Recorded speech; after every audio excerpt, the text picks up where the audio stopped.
Faktanya berikut ini.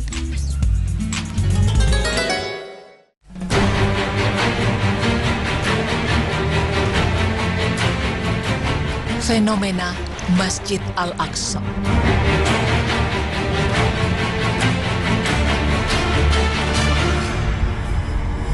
Masjid Al-Aqsa.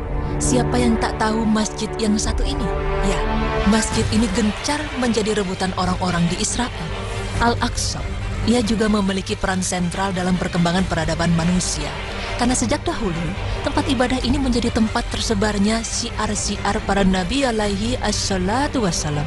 Ia berada di kota Yerusalem, sebuah kota yang menjadi saksi akan begitu banyaknya nabi yang Allah utus untuk berdakwah di sana. Sebuah kota yang menyediakan air yang diminum oleh para utusan Allah. Sebuah kota yang menyediakan udara yang mereka hirup. Dan sebuah kota yang menyediakan tanah untuk tempat mereka berpijak, serta merebahkan tubuh mereka yang mulia. Namun, di balik berbagai keutamaan sejarah yang dimilikinya, tidak sedikit umat Islam yang belum mengenal Masjid Al-Aqsa secara dekat. Kali ini, tim Berita Islami masa kini akan mengupas lebih dalam mengenai Masjid Al-Aqsa.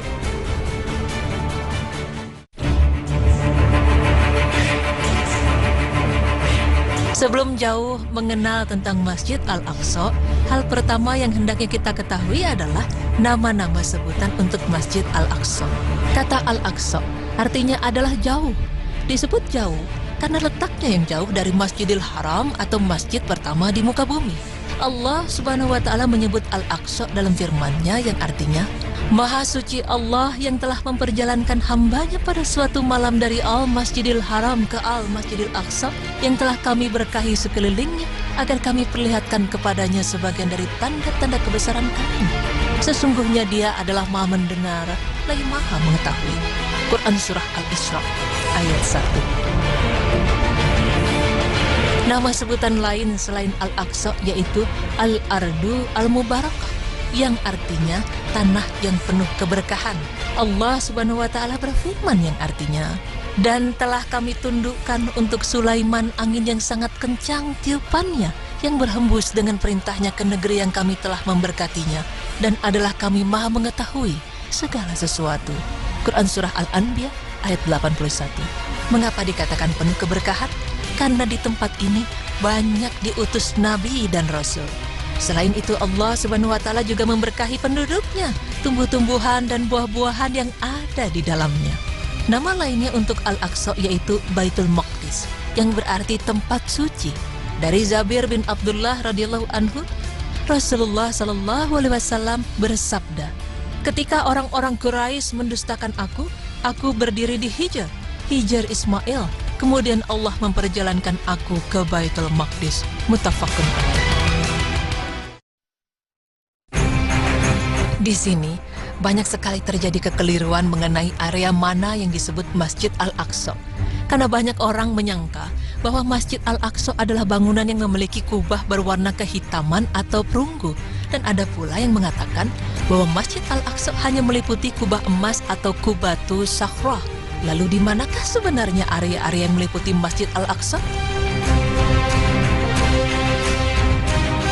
Pemirsa, pada dasarnya, kawasan-kawasan resmi Masjid Al-Aqsa Al-Mubarak meliputi seluruh area suci yang dikelilingi oleh dinding-dindingnya. Sehingga area Masjid Al-Aqsa bukan hanya sebatas pada kawasan yang saat ini disebut sebagai Kubat As-Sakhrah, melainkan seluruh area yang dipagari atau dikelilingi tembok, di mana di dalamnya terdapat Kubatu Sakhrah, Al-Jami Al-Qibli atau inti dari Masjid Al-Aqsa, dan Musola Al-Marwani. Itulah seluruh bagian yang disebut Al-Aqsa. Lalu berapakah luas Masjid Al-Aqsa? Kawasan Masjid Al-Aqsa memiliki luas mencapai 144.000 meter persegi. Area ini menempati 1/6 luas kota Al-Quds lama. Tembok-tembok pembatasnya memiliki panjang sekitar 491 meter di bagian barat, 462 meter di bagian timur, 310 meter di bagian utara, dan 281 meter di bagian selatan. Uniknya, luas Masjid Al-Aqsa ini tidak bertambah dan berkurang dalam kurun sejarahnya. Sungguh berbeda dengan luas Masjid Al-Haram dengan Masjid An-Nabawi yang terus mengalami perluasan hingga saat ini. Lalu, mengapa masjid ini begitu diperebutkan? Apa sajakah sebenarnya keutamaan-keutamaan dari Al-Aqsa tersebut? Pemirsa, tentu semua kita tahu bahwa Ka'bah adalah kiblat bagi orang Muslim. Tapi tahukah Anda bahwa Al-Aqsa lah kiblat umat Islam sebelum Ka'bah Al-Musyarrafah? Ibnu Abbas radhiyallahu anhu mengatakan, dahulu Rasulullah sholat di Mekah dengan menghadap Baitul Maqdis dan Ka'bah beliau posisikan di hadapannya. Setelah 16 bulan dari hijrah beliau ke Madinah, beliau sholat dengan menghadap Ka'bah. Hadis riwayat Ahmad. Keutamaan berikutnya adalah bahwa bagi siapa yang sholat dalam komplek Masjid Al-Aqsa ini, baik di bawah pepohonan yang ada di sana, teras-teras di Qubatus Sakhroh, atau di Jami Al-Qibli, maka pahala sholatnya akan dilipat gandakan. Hal ini sebagaimana sabda Nabi Muhammad SAW dari Abi Dzar radhiyallahu anhu, beliau mengatakan, satu sholat di masjidku lebih utama dari 4 sholat di Masjid Al-Aqsa. Dan Masjid Al-Aqsa adalah tempat sholat yang baik. Dan hampir tiba suatu masa di mana seseorang memiliki tanah seukuran tali kekang kudanya.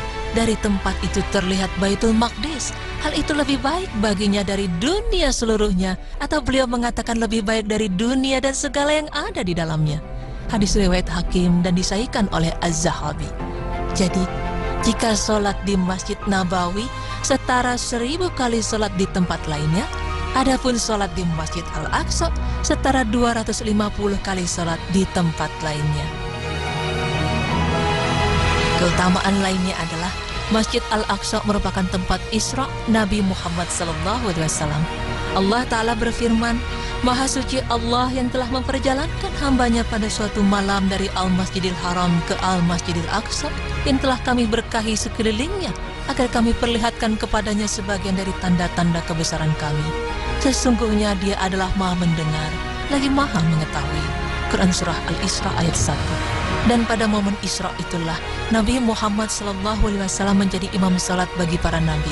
Hal ini menunjukkan betapa berkahnya tempat ini.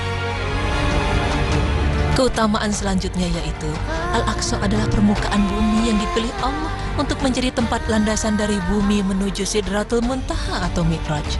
Dari Anas bin Malik radhiyallahu anhu, Rasulullah SAW bersabda, dibawakan kepadaku Burak. Ia adalah hewan tunggangan berwarna putih, lebih tinggi dari keledai dan lebih pendek dari bihal. Ada tanda di setiap ujungnya. Beliau melanjutkan, aku mengikat burak itu di salah satu pintu Baitul Maqdis, tempat di mana para nabi mengikat hewan tunggangan mereka. Kemudian aku masuk ke dalamnya dan salat 2 rakaat.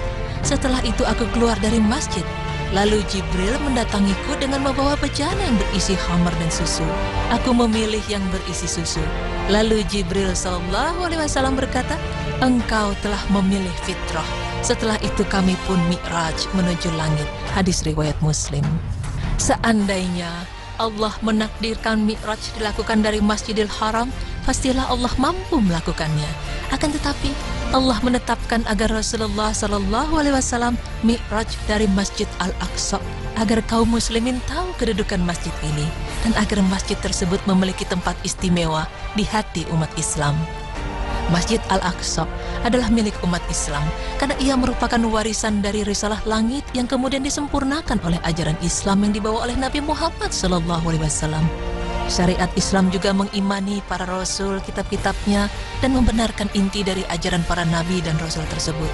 Sebagaimana firman Allah Ta'ala yang artinya, dan kami telah turunkan kepadamu Al-Quran dengan membawa kebenaran, membenarkan apa yang sebelumnya, yaitu kitab-kitab yang diturunkan sebelumnya, dan batu ujian terhadap kitab-kitab yang lain itu. Quran Surah Al-Ma'idah ayat 48. Keimanan kepada para nabi dan rasul serta kitab-kitab yang Allah turunkan menjadi bagian dari rukun keimanan dalam Islam. Adapun umat-umat yang mengklaim mengikuti ajaran nabi-nabi terdahulu, maka klaim tersebut adalah suatu kebohongan karena realisasinya jauh dari yang semestinya. Oleh karena itu, orang-orang yang telah mengingkari ajaran-ajaran nabi dan rasul tidak patut mengklaim berhak atas Al-Aqsa.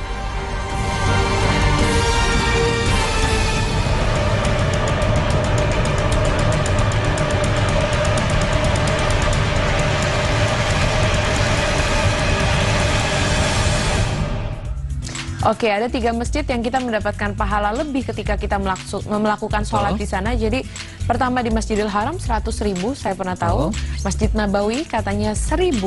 Saya baru tahu ternyata Masjidil Aqsa juga mendapatkan